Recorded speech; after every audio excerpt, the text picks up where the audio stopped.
오늘 말씀은 요한계시록 14장 14절에서 20절까지 말씀입니다. 제가 봉독하도록 하겠습니다. 또 다른 천사가 하늘에 있는 성전에서 나오는데 역시 예리한 낫을 가졌더라. 제가 다시 읽겠습니다. 또 내가 보니 흰 구름이 있고 구름 위에 인자 같은 이가 앉으셨는데 그 머리에는 금면류관이 있고 그 손에는 예리한 낫을 가졌더라. 또 다른 천사가 성전으로부터 나와 구름 위에 앉은 이를 향하여 큰 음성으로 외쳐 이르되 당신의 낫을 휘둘러 거두소서. 땅의 곡식이 다 익어 거둘 때가 이르렀음이니이다 하니 구름 위에 앉으신 이가 낫을 땅에 휘두르매 땅의 곡식이 거두어지니라. 또 다른 천사가 하늘에 있는 성전에서 나오는데 역시 예리한 낫을 가졌더라.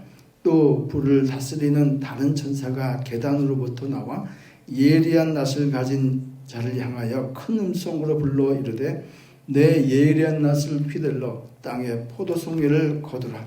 그 포도가 익었느니라 하더라. 천사가 낫을 땅에 휘둘러 땅의 포도를 거두어 하나님의 진노의 큰 포도주 틀에 던지매 성 밖에서 그 틀이 밟히니 틀에서 피가 나서 말 굴레까지 닿았고 1600 스타디온에 퍼졌더라. 아멘. 기도하고 말씀 나누겠습니다. 주님 감사합니다. 오늘도 살아계신 주님의 말씀을 듣기 위하여 우리가 다 같이 모였나이다. 성령을께서 감동으로 지으신 이 생명의 말씀을 성령께서 말씀하여 주시기를 간절히 소원합니다. 감사하며 예수님 이름으로 기도하옵나이다. 아멘. 만약에 지금 예수님이 다시 지금 오신다면은 어떤 일이 일어날까요? 지금 예수님이 오신다. 어떤 일이 일어나겠습니까? 지금 예수님이 오시면요, 이 분리가 일어납니다. 분리. 그건 제가 하는 얘기가 아니고요, 주님께서 하신 말씀이에요. 어떠한 분리가 일어나는가? 마태복음 24장 40절 41절을 보시면 그때에 두 사람이 밭에 있음에 한 사람은 데려가고 한 사람은 버려둠을 당할 것이요 두 여자가 맷돌질을 하고 있음에 한 사람은 데려가고 한 사람은 버려둠을 당할 것이다.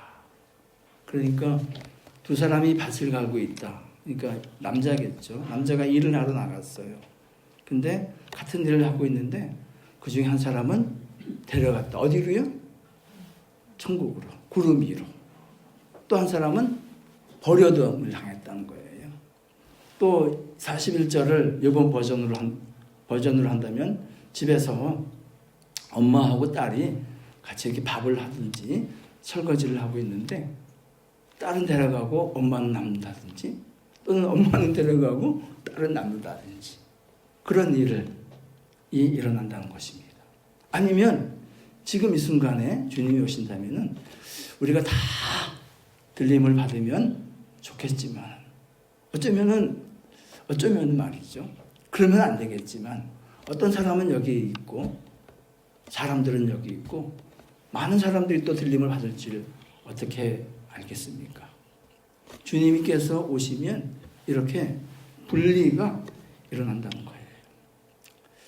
주님께서 이 말씀을 하시면서 어떤 말씀을 먼저 하셨냐면은 38절과 39절을 보시면은 이 노아의 홍수를 예를 들었습니다. 노아가 이 방주를 몇 년 동안 지었는지는 확실치는 않습니다. 성경에 나와 있지는 않아요. 그런데 그 당시에 전기가 있었겠어요? 지금같이 뭐 좋은 연장이 있었겠어요? 큰 배를 짓는데 얼마나 오랜 시간이 걸렸겠습니까? 학자들이 생각하기에는 적어도 몇십 년, 5, 60년은 걸렸다 이렇게 생각을 하고 있습니다. 그때 노아가 이 배를 어디다 졌습니까? 바닷가에 졌습니까? 산에다 졌어요. 그때 사람들이 노아한테 뭐라 그러겠어요? 제가 그 당시에 딱 가가지고 사람들이 하는 얘기를 들었어요. 그랬더니 사람들이 노아한테 이렇게 얘기하더라고요.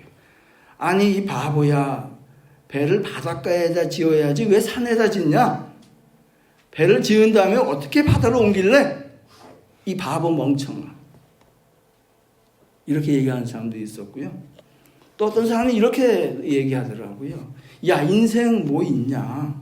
그렇게 배만 짓다가 인생 종칠래? 좀 즐기다가 우리와 같이 놀다가 그렇게 인생 즐기자. 그렇게 얘기하는 사람도 있는 것 같더라고요. 이렇게 비아냥거렸습니다. 그리고 그들은 방주에 들어간 날까지, 방주의 문이 닫히는 그날까지 장가들고 시집가고, 즉 평상시 일을 했다는 거예요. 근데 어느 날 갑자기 이제 홍수가 시작되어 있는 것이죠. 그래서 주님은 뭐라고 말씀하냐면, 이어지는 말씀을 보시면은 깨어 있으라. 그러므로 깨어 있으라. 이러므로 너희도 준비하고 있으라. 생각지 않은 그때에 또 주님께서 언제 오실지를 너희가 알지 못하기 때문이다 라는 것이죠. 준비하고 깨어있는 슬기로운 다섯 처녀가처럼 등불을 준비하고 기름 준비하고 깨어있는 저와 여러분 되기를 축복합니다. 사도 바울은요, 좀 더 실감 있게 주님께서 오실 때의 모습을 말씀했습니다. 데살로니가 4장에 있는 말씀을 보시면은 주께서 호령과 천사의 소리와 나팔 소리와 함께 하늘로부터 다시 오시는데, 그때 어떻게 해요? 예수님 잘 믿다가 먼저 이 세상 가신 분들이 먼저 일어난다는 거예요. 그리고는 어떻게 해요? 예수님 오실 때 살아있는 사람들, 그 중에서 살아있는 사람이 다 가는 게 아니라 살아있는 사람들 중에서 예수님 잘 믿는 사람들이 또 들림을 받는다는 거예요. 그래서 이 공중에서 어린 양 혼인잔치에 참여하게 된다는 말씀입니다. 그래서 이 주님의 말씀과 사도 바울의 말씀을 이렇게 합쳐서 이렇게 말씀을 해석해 본다면은, 주님께서는 우리가 전혀 예상치 않은 그때에 오신다는 것이고, 그리고 주님께서 오실 때에 죽은 자들, 예수 잘 믿고 돌아가신 분들, 또 살아있는 자들이 순서 있게 먼저 죽은 자들이 부활을 하고, 그리고 남아있는 사람들이 하늘로 올려져 주님과 영원한 천국잔치에 참여하게 된다는 말씀입니다. 이 말을 했더니 어떤 사람들이 이런 질문을 저한테 하더라고요. 주님, 그러면요, 내 사랑하는 사람은 돌아가실 때에 너무너무 병으로 고생하다가 바짝 마르셔가지고 아주 흉악한 모습으로 돌아가셨는데, 그 모습으로 부활하면 어떻게 합니까? 그리고 지금 주님 지금 오시면 나는 너무 늙었고 허리도 이렇게 구부정한데 지금 주님 오시면 어떻게 합니까? 이런 질문을 걱정을 하시는 분들이 있어요. 정말 우리가 이렇게 죽을 때 그 모습으로, 지금 이렇게 구부정한 모습으로 그렇게 부활을 들림을 받을까요? 걱정하지 않으셔도 됩니다. 주님께서 사도 바울의 이에 대해서 어떻게 말씀하시냐면은 고린도전서 15장에 있는 말씀 다시 한번 읽겠습니다. 시작. 보라, 내가 너희에게 비밀을 말하노니 우리가 다 잠잘 것이 아니요 마지막 나팔에 순식간에 호련히 다 변화되리니 나팔 소리가 나매 죽은 자들이 썩지 않을 것으로 다시 살아나고 우리도 변화되리라. 나팔 소리가 나면 순식간이라고 했습니다. 순식간이 뭐예요? 눈 깜빡할 사이라는 것이에요. 이 눈 깜빡할 사이에 확 변한다는 것이에요. 어떤 모습으로 변할까요? 천사와 같은 모습으로 우리도 변화됩니다. 그때 우리 서로 못 알아보면 어떡하죠? 근데 저는 좀 상상을 잠깐 해봤는데요. 예수님께서 변화산에서 이렇게 변화되셨잖아요. 미리 보여주신 거예요. 그때 그 모습을 누가 봤어요? 베드로도 보고 요한도 보고 제자들이 봤잖아요. 근데 베드로가 예수님하고 같이 얘기하시던 분들 누구였어요? 모세와 엘리야였죠. 그 사람들은 이제 본 적 있습니까? 본 적 있어요? 없어요? 없잖아요. 근데 알아봤어요. 그러니까 변화가 천사처럼 변화가 되긴 되는데 정말 아름다운 모습으로 우리가 그렇게 변화될 것입니다. 믿으시면 아멘 하십시오. 그래서 이 모습을 잘 나타낸 찬양이 있죠. 찬송가 180장을 보시면은 하나님의 나팔 소리 천지 진동할 때에 예수 영광 중에 구름 타시고 천사들을 세계 만국에 보내어 구원 얻은 성도들을 모으리. 무덤 속에 잠자던 자 그때 다시 일어나 영화로운 부활 승리 얻으리. 주의 택한 모든 성도 구름 타고 올라가 공중에서 주의 얼굴 배우리. 3절만 우리 같이 한번 하겠습니다. 시작. 주님 다시 오실 날을 우리 알 수 없으니 항상 기도하고 깨어 있어서 기쁨으로 보좌 앞에 우리 나가서도록 그때까지 참고 기다리겠네. 나팔 불 때 나의 이름 나팔 불 때 나의 이름 나팔 불 때 나의 이름 부를 때에 잔치 참여하겠네. 그 잔치 자리에 여기 계시는 분들은 한 사람도 빠짐없이 참여하기를 간절히 축복합니다. 네. 주님께서 차려주는 잔치니까 얼마나 좋겠습니까? 그리고 사랑했던 분들, 먼저 가신 분들, 우리가 얼굴과 얼굴을 마주보고 볼 수 있을 겁니다. 그걸 원하시면은 정말 주님께서 항상 기도하고 깨어있고 준비하라는 이 말씀을 잘 새기는 저와 여러분 되시기를 간절히 축복합니다. 오늘 이 본문의 말씀은요, 말씀 자체는 그렇게 어렵지가 않습니다. 해석이 그렇게 어렵지는 않아요. 그러니까 주님이 오늘 본문의 말씀은 주님께서 다시 오셨을 때에 악인과 의인에 대한 심판에 대한 말씀, 그리고 의인은 주님께서 낫으로 휘둘러서 알곡이죠. 올라가서 그 천국 잔치에 참여하는 모습.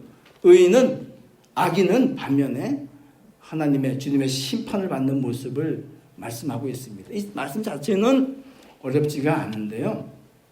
그런데 우리가 지금 요한계시록 14장이잖아요. 근데 14장은 아직 끝이 아니에요. 근데 끝이 아닌데 이 악인과 의인을 심판하는 이 장면은 언제 오는 거냐면은 주님께서 오시는 그날에 이루어지는 말씀이잖아요. 근데 지금 이 14장에 들어있어요. 그러니까 여기에 들어있는 이 자체가 어려운 겁니다. 그렇지 않습니까? 아직 끝이 아닌데. 그래서 이 부분을 오늘 좀 말씀을 나누고자 합니다. 이 요한계시록의 말씀을 시작하면서 요한계시록에는 7개로 된 4개의 시리즈가 있다고 했습니다. 뭐죠? 7교회, 그 다음엔요 7인, 그 다음엔 7나팔, 그 다음엔요 7대조 앞에 있습니다. 모르시면 컨닝하셔도 됩니다. 네, 이 7개의 4개의 시리즈가 있다고 했잖아요. 그러면 우리가 지난주에 14만 4천 명의 말씀도 나눴잖아요. 그러면 우리가 지금 나누고 있는 이 말씀은 어디쯤 와 있습니까? 7대접이 다 끝났어요? 아니, 어디쯤 와 있습니까? 일곱 나팔. 일곱 나팔을 분 후에 계속되어지는 말씀이에요. 그래서 이 부분을 좀 더 자세히 보시면은 요한계시록에서 가장 해석이 좀 난해한 부분이 어디냐면은 여섯 번째 나팔을 본 이후에 두 증인에 대한 말씀이 있습니다. 우리 이미 나눴죠. 이 두 증인은 누구라고요? 교회라고 했습니다. 그죠? 그리고 이 여섯 번째 나팔, 이 두 증인의 말씀 이후에 일곱 번째 나팔이 불려집니다. 그 이후에 12장에는 여자와 용에 대한 말씀이 나오는데 그 안에 이제 사단과 미가엘의 전쟁이, 하늘 전쟁이 있고 그리고 사탄이 하늘에서 쫓김을 받는 모습이 나오죠. 그리고 이 여인의 자녀들, 즉 그러니까 성도들을 핍박하는데 하나님께서는 그 성도들을 3년 반 동안 한때 두때 반때 동안에 잘 케어하시고 지키시는 모습이 12장에 나오죠. 그리고 이어지는 말씀은 두 짐승, 우리 나눴죠 이미. 이 두 짐승은 뭐예요? 뭘 의미하죠? 두 짐승이 바다에서도 일어나고 한 짐승은 땅에서도 일어난다고 그랬어요. 이 두 짐승이 의미하는 것은 말세에 일어날 적 그리스도라고 말씀을 나눴죠. 그리고 오늘 24장에는요. 일곱 환상이 나옵니다. 일곱 환상. 일곱 환상을 오늘 성경에서는 어떻게 표현을 했냐면은 다음 한번 보세요. 다음 한번 보시면 1절, 6절, 8절, 13절, 14절, 17절 이렇게 해서 처음에 뭐로 시작하냐면 또 하고 계속해서 시작합니다. 또 내가 보니 또 다른 천사가 보여지는데 하여튼 이 또 하고 7번이 나와요. 그러니까 사도 요한이 저 하늘에서 주님께서 보여주신 7 환상의 말씀이 이 14장에 기록되어져 있습니다. 근데 물론 15절과 18절에도 또라는 것이 나오는데 15절에 나오는 또는 14절의 일부분이고 18절에 나오는 또는 17절의 일부분입니다. 그래서 총 7개의 환상이 나오는데 그러면 이 14장에 나오는 이 7 환상은 무엇을 의미하는가 하는 것이죠. 이거는요. 다시 한번 이 7 나팔이 분 이후에 주님께서 사도 요한에게 하신 말씀은 곧 우리에게 하신 말씀입니다. 사도 요한이 성도들을 대표해서 하나님의 말씀을 받고 그 말씀을 기록해서 우리가 받고 있지 않습니까? 그래서 사도 요한에게 다시 한번 보여주시는데 우리가 사도 요한이 이렇게 생각하시면 좋습니다. 가만히 이렇게 이제 보고 있는데 주님께서 착 하고 아주 빠른 이 스틸샷 또는 뭐 동영상 이러자면 7개를 착 보여주시는 거예요. 그리고 그 7개는 앞으로 되어질 일에 대한 아주 간단한 요약입니다. 그리고 하나님의 구원 계획에 대한 간단한 요약본을 다시 한번 이 14장에서 말씀을 하고 있는 것입니다. 그래서 이 14장의 이 7개의 환상의 주된 내용은 무엇인가 보시면은 다음을 한번 보세요. 여기 보시면 우리가 지난주에 나눈 14만 4천 명은 이 하나님 이 도입부입니다. 도입부. 그리고 두 번째는 영원한 복음에 대한 말씀이 나오고요. 그 다음에 이어지는 말씀은 계속 악인과 의인에 대한 심판입니다. 악인과 의인에 대한 하나님의 진노와 상급에 대한 말씀이 이 7 환상 중에서 나옵니다. 그리고 오늘 나누는 이 2개의 환상, 6번째와 7번째 환상이 이 하나님의 악인과 진노에 대한 마지막 결론에 해당되는 부분을 미리 사도 요한에게 보여주신 것입니다. 이제 이해 가십니까? 네. 그러니까 24장은 요한계시록 자체가 말세에 되어질 일을 말씀하신 것인데 그 중에서도 이제 말씀이 많이 진행됐잖아요. 그러니까 주님은 참 은혜로우신 분이시죠. 혹시 너희가 좀 잠시 딴 생각할지 모르니까 다시 한번 이 스틸샷처럼 간단하게 리마인드해 주시고 보여주신 것이다. 뭘 통해서? 7개의 환상을 통해서 보여주신 것이다. 이렇게 이해하시면 틀림이 없습니다. 자, 그러면 말씀을 좀 보겠습니다. 14절과 15절에 있는 말씀 읽어주세요. 다 같이 시작. 또 내가 보니 흰 구름 위에 있고 구름 위에 인자 같은 이가 앉으셨는데 그 머리에는 금면류관이 있고 그 손에는 예리한 낫을 가졌더라. 또 다른 천사가 성전으로부터 나와 구름 위에 앉은 이를 향하여 큰 음성으로 외쳐 이르되 당신의 낫을 휘두르소서 거두소서 땅의 곡식이 다 익어 거둘 때가 이르렀음이니이다 하니. 자, 구름 위에 앉아 계시고 인자 같은 이 누구시겠습니까? 예수님이요.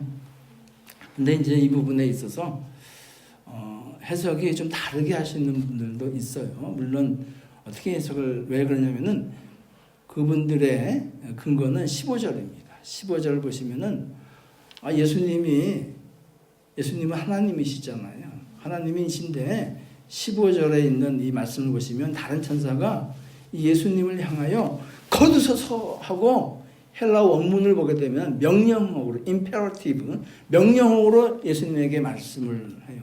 그럴 수 있습니까? 예수님께서 누구의 명령을 받는 분입니까? 그래야 안 해요. 그렇지 않기 때문에 이거 예수님이 아니다. 그렇게 생각하는 분도 있어요. 근데 저는 그 의견에 동의하지 않습니다. 여러분, 이 천사라는 이 말뜻의 어원은 뭘까요? 천사는 말뜻이 메신저예요. 메신저. 즉 하나님의 명령을, 하나님의 말씀을 전달하는 역할을 하는 것이 천사입니다. 그러니까 이 천사가 인자에게 구름 위에 앉으신 예수님에게 명령적으로 얘기하는 것은 곧 그가 하나님 아버지께로 받은 이 말씀을 인자에게 전달하는 것이다. 그렇게 해석을 하면은 이분이 예수 그리스도가 분명합니다. 왜 그러냐면 근거는 마태복음 24장 36절에 있습니다. 우리가 잘 아는 말씀이죠. 한번 읽겠습니다. 시작. 그러나 그날과 그때는 아무도 모르나니 하늘의 천사도 아들도 모르고 오직 아버지만 아시느니라. 그러니까 이때 아버지 하나님께서 정하신 이때를 천사가 받아서 예수님에게 전달한, 아들도 모르신다고 그랬잖아요. 그러니까 이 성경의 말씀을 끝까지 이루시는 모습이다. 이렇게 받아들이면 틀림이 없습니다. 근데 이때는 언젠가 다시 말씀을 보시면은 15절 다 익어 거둘 때가 되었다. 이 원문을 보게 되면은 곡식이 휘어졌다는 말씀으로 나와요. 그러니까 이제 곡식이 정말 다 익어서 휘어져서 때가 된 이때 드디어 하나님께서 인자를 통해서 예수 그리스도를 통해서 이 곡식을 거두는 모습을 하고 있습니다. 그래서 16절 말씀을 보시면은 구름 위에 앉으신 이가 낫을 땅에 휘두르매 땅의 곡식이 거두어지니라. 이렇게 되어 있죠. 그래서 주님께서는 이 말씀을 마태복음 3장에서도 말씀을 하셨어요. 손에 키를 들고 자기의 타작마당을 정하게 하사 알곡은 모아 곡간에 들이고 쭉정이는 꺼지지 않는 불에 태우시리라 라는 말씀을 통해서 동일한 모습이죠. 주님께서 이 마지막 때에 알곡을 거두어 곡간에 들이는 모습입니다. 이 말씀을 이렇게 묵상을 하면서 어떤 마음이 들었냐면요. 알곡은 뭡니까? 알곡은 열매예요. 열매 아니겠습니까? 그 열매는 어떻게 해요? 거두어 드린다는 말씀이에요. 그러면 쭉정이는 어떻게 해요? 꺼지지 않는 불에 태운다는 거예요. 그래서 주님께서는 사람을 이 알곡을 구분하고 구원받은 성도들을 구분하는 근거는 뭘까요? 열매예요, 열매. 그래서 마태복음 7장에 있는 말씀을 우리 다 같이 한번 읽겠습니다. 시작. 좋은 나무가 나쁜 열매를 맺을 수 없고 못된 나무가 아름다운 열매를 맺을 수 없느니라. 아름다운 열매를 맺지 않는 나무마다 찍혀 불에 던져지니라. 이러므로 그들의 열매로 그들을 알리라. 자, 좋은 열매 많이 맺으시기를 예수님 이름으로 축복합니다. 입술로 아무리 고백해도 열매가 없으면요, 주님께서는 속지 않으십니다. 열매는 어떻게 맺혀요? 우리가 찬양도 했지만은 내가 주인이면 육신의 정욕이 살아있으면 주님께서 원하시는 열매를 맺을 수가 없습니다. 성령의 충만함을 통해서 하나님의 말씀이 역사함을 통해서 열매가 맺혀집니다. 열매를 맺으면은 하늘 아버지께서 영광을 받으시고 또 그 열매에 따라서 우리에게 주시는 상급이 큰 줄로 믿습니다. 이렇게 알곡을 거두어 드린 다음에 이제 뭐가 남았습니까? 악인에 대한 심판이 남았습니다. 그 심판의 모습을 보시면 17절과 18절 말씀 읽겠습니다. 시작. 또 다른 천사가 하늘에 있는 성전에서 나오는데 역시 예리한 낫을 가졌더라. 또 불을 다스리는 다른 천사가 제단으로부터 나와 예리한 낫을 가진 자를 향하여 큰 음성으로 불러 이르되 예리한 낫을 휘둘러 땅에 포도송이를 거두라. 그 포도가 익었느니라 하더라. 여기도 포도가 어떻게 해요? 설 익었습니까? 어떻게 익었어요? 다 익었어요. 그리고 이 천사가 어디서부터 나옵니까? 제단으로부터 나왔다. 이렇게 되어 있죠. 우리가 이미 나눈 6장과 8장을 가게 되면요, 제단에서 어떤 일이 있었냐면은 먼저 죽임을 당한 순교한 하나님의 자녀들이 그 제단에서 하나님께 기도합니다. 언제까지 우리가 참아야 합니까? 우리의 이 원수를 속히 갚아 주시옵소서 하고 기도하죠. 그때 어떤 응답이 옵니까? 어떤 응답이 오냐면은 너의 동류가 차기까지 기다리라 라는 응답이 오죠. 그때가 된 것입니다. 그렇기 때문에 우리가 하는 이 기도, 제단 앞에서 올려드린 우리가 하는 이 기도는 하나님 제단 앞에 올려가는 향연이 되는 것이고, 이 기도는 이 심판과 함께하는 능력이 있는 것입니다. 우리 예수가족교회에 기도의 제단이 왕성하게 일어나기를 예수님 이름으로 축복합니다. 이 기도를 들을 때에 그러면 왜 포도송일까? 왜 포도라고 생각하십니까? 포도도 있고 우리가 사과도 있고 또 뭐 있어요? 감도 있고 다른 과일 다 많은데 왜 포도일까요? 네? 포도나무. 네. 이 포도는 무엇을 의미합니까? 포도즙은 뭘 의미해요? 포도주는 피를 의미합니다. 피. 그래서 주님께서도 이 잡히시던 밤에 뭘 하셨어요? 이 포도주를 가지고 이것은 나의 피라고 하셨잖아요. 그렇기 때문에 이 포도즙이 의미하는 건 피예요. 그래서 이어지는 말씀을 보시면은 이 천사가 예리한 낫을 휘둘러서 포도를 거둡니다. 그리고 그들을 어디다가 거둔 포도를 보관할까요? 어디다가? 잘 창고에 잘 보관할까요? 아닙니다. 이 거둔 포도를 어디다가 하냐면은 19절 읽어주세요. 다 같이. 천사가 낫을 땅에 휘둘러 땅에 포도를 거두어 하나님의 진노의 큰 포도주 틀에 던졌다. 포도를 어디다가? 하나님의 진노의 큰 포도주 틀에 던지는 거예요. 그 포도주 틀이 얼마나 큰지는 상상에 맡기겠습니다. 그 포도주 틀에 다 포도를 던졌습니다. 포도주 틀에 왜 던지겠어요? 포도즙을 짜려고 던지는 건 아니겠습니까? 그래서 그 포도주 틀에 던진 다음에 이제 예전에 포도를 만들 때에 저는 이 포도주 공장에 직접 많이 가봤습니다. 왜냐하면 제가 근무했던 직장이 예전에 한국에 있을 때에 이 포도주를 만드는 회사였어요. 지금은 다 이렇게 기계화되어서 이 포도주죽을 짜지만 예전에는 어떻게 해요? 큰 통에다 넣고 농부가 올라가서 발로 밟았습니다. 그러면 즙이 나오죠. 빨간 즙이 나옵니다. 그 빨간 즙을 오늘 성경에서는 뭐라고 말씀을 하시냐면은 20절 말씀 보세요. 다 같이 시작. 성 밖에서 그 틀이 밟히니 틀에서 피가 나서 말 굴레까지 닿았고 1600 스타디온에 퍼졌더라. 나오는 것을 성경은 뭐라고 표현하십니까?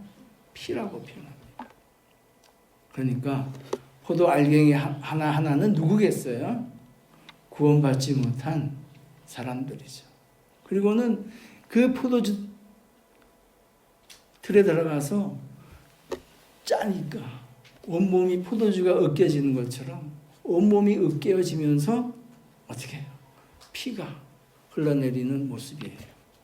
근데 이 피가 어느 정도까지 나왔느냐? 말굴레, 높이는 말굴레라는 것이에요. 지금 말굴레는 뭐냐면은 말을 이렇게 하면은 말 코에다가 이렇게 굴레를 씌우잖아요. 그 정도 높이까지 즙이 피가 올라왔다고 얘기하고 있어요.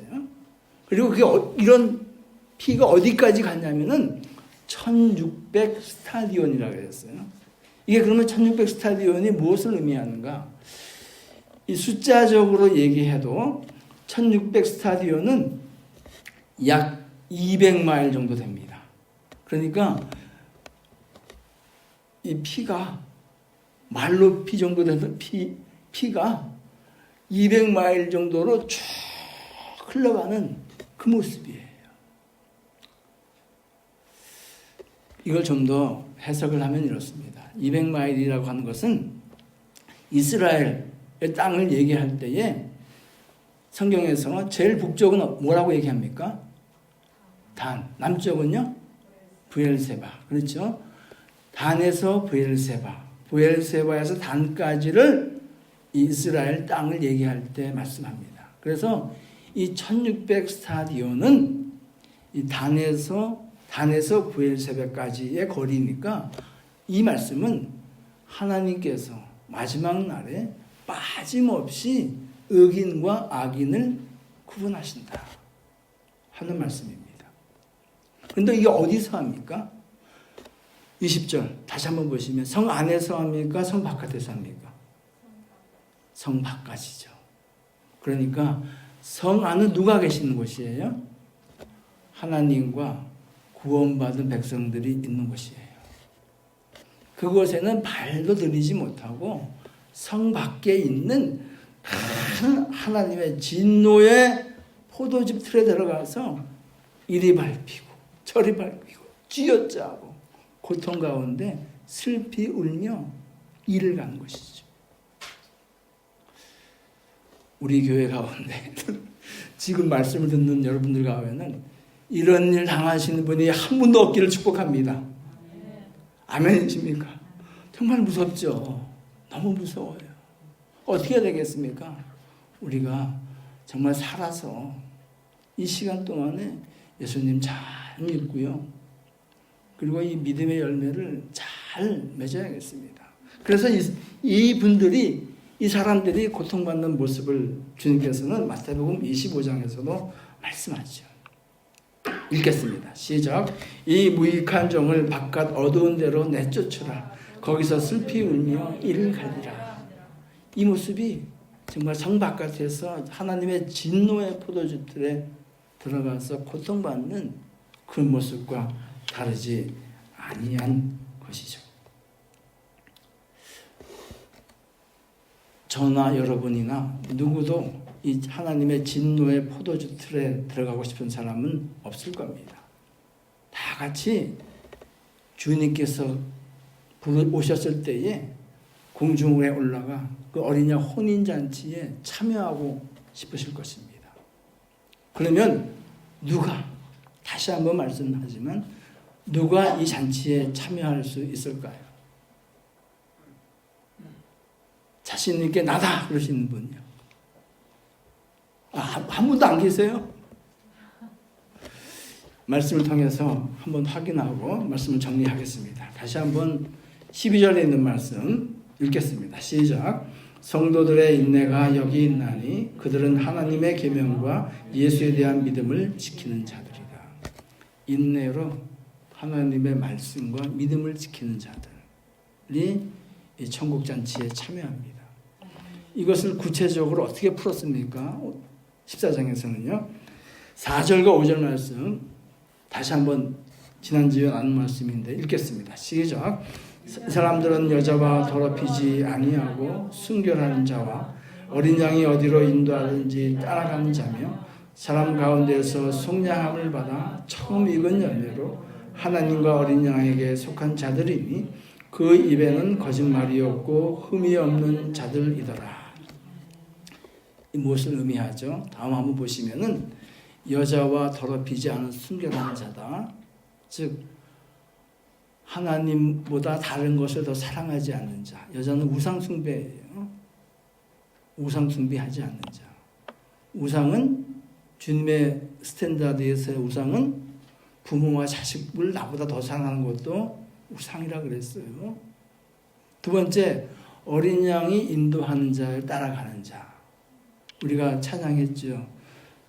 주님의 마신 잔을 우리도 어떻게 해요? 억지로 감사하며 마시겠다고. 주님의 남은 고난을 우리가 채우겠노라고 찬양했죠. 이 고난을 채우는 자, 주님께서 주시는 영광도 있는 줄로 믿습니다. 또 처음 익은 열매를 뭐라 그랬습니까? 처음 익은 열매는 누구 거라고요? 하나님 거. 하나님 거니까 내게 아니고 내 삶은 하나님 거. 하나님께 헌신하고 드려진 거. 이 사람들이 참여합니다. 마지막에는 거짓말이 없고 흠이 없는 자. 정말 어려운 말씀이죠. 이 말씀은 어떻게 말씀했습니까? 성화고 열매입니다. 주님도 열매로 그들을 알리라 말씀하셨죠. 이 사람들이 어린 양 혼인 잔치에 주님께서 다시 오셨을 때에 그 잔치에 참여하는 사람들입니다. 우리 가운데에 이러한 주님께서 원하시는 아름다운 믿음의 열매 맺혀가는 저와 여러분 예수 가족이 되시기를 예수님 이름으로 축복합니다. 이 시간 주신 말씀을 기억하시면서 한번 기도하겠습니다.